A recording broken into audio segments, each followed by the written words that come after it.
Expecting an active hurricane season here in the Pacific as El Nino conditions are forecast to hit. There are already some systems brewing in the eastern Pacific, and we just started hurricane season yesterday. Joining us now with more is Jennifer Walter, Honolulu's Deputy Director of Emergency Management. Aloha and good morning, Jennifer. Thank you so much for stopping by with us. Thanks for helping us spread the word about hurricane season preparedness. Yeah, as far as preparedness, what are some of the most important things that people should do this hurricane season? You know, a lot of it is the same message that we give across all hazards. And that's the good news, is that some simple things can keep you safe, whether we have another tsunami warning or flooding or wildfire.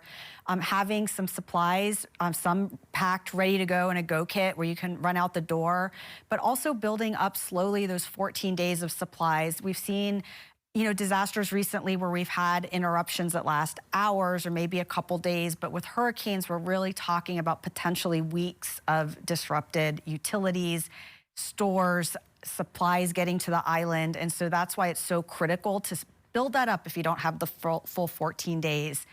Signing up for alerts at hnlalert.gov to get early weather forecasts so you know it's coming and you're not surprised by an emergency alert message when things are already happening is really important. And then making a plan. For hurricane season, we're really emphasizing that people sit down, talk with your family. One of the most important decisions is, are you going to shelter in place? Can you go with friends and family, or do you need to go to what we call a hurricane refuge area, which is really a place of last resort? But looking at, do you live in a place that experiences flooding? Are you, in a coastal area? Is your home older or maybe not kept up, maintained as well?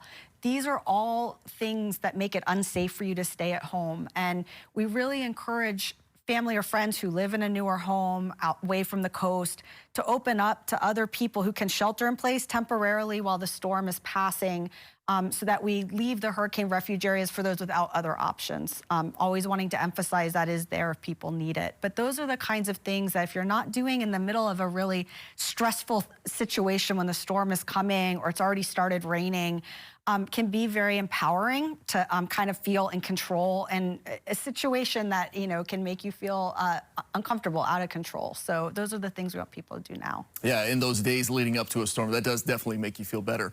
We just talked about the El Nino. Why is it this season particularly important to prepare? They're forecasting, if El Nino develops, that we could have a particularly active season in our area of the Pacific. And so that means more named storms. It doesn't mean all of them impact Hawaii, but the more storms that are out there, the greater our chances are that something could impact us. And in previous El Nino years, we've seen that. We've had a lot of threats, in 2015 being the most recent. And so it also creates other hazard conditions, makes us maybe more prone for wildfire conditions.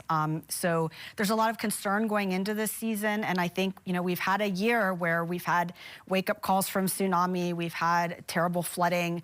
I really think that, we need to put preparedness front and center. I know it's not something we think about until we're in the middle of it sometimes, but your outcome, how well you fare in an event, is really within your control if you can do just a little bit ahead of time to know what kinds of safe actions to take and have some basic supplies. We were just talking about how maybe the Kona Low storms were a dry run for a lot of people to be able to understand what is necessary, what happens around their community, et cetera. Is there anything the DEM can pull from those Kona Low storms, getting ready for some sort of tropical cyclone if it were to hit Oahu?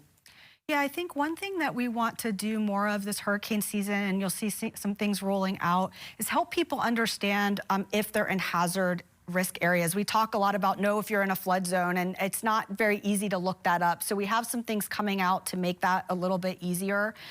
The Weather Service is going to be doing some new forecasting this year as a storm comes with surge, hurricane surge, which people aren't so familiar with, but that's when the wind is blowing water on the coast and it can flood in areas that people aren't accustomed to. So we want to do more education about that, because if people haven't lived through the hurricane, sometimes they don't understand, they haven't experienced flooding where they live, that this is different. This is very different.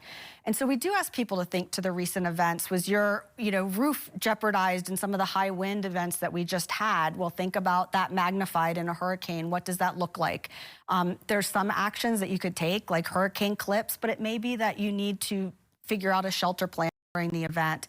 So use these recent events as lessons learned, opportunities for what you wish you had done if you hadn't, or what happens if that power outage goes more than a couple of hours. What are the things that you need, or if the stores are closed.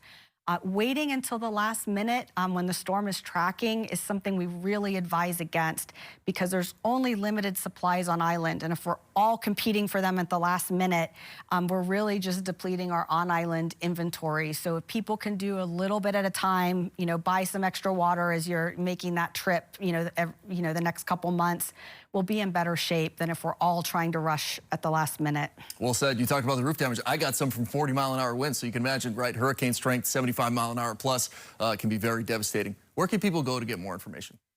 They can go to our website, honolulu.gov/DEM. We have a hurricane page under My Hazards that helps you identify some of those factors that you can do ahead of time to protect your home.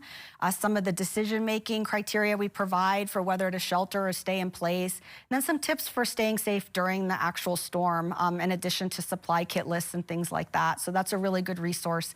And again, we encourage people to go to hnlalert.gov if you haven't signed up, to make sure that you get weather forecasts and other notifications from the city, in addition to emergency alerts that go to everybody. Yeah, great resource right there. Jennifer Walter with Honolulu DEM, thank you so much for stopping by with us, giving us all these great tips this morning. Thank you so much.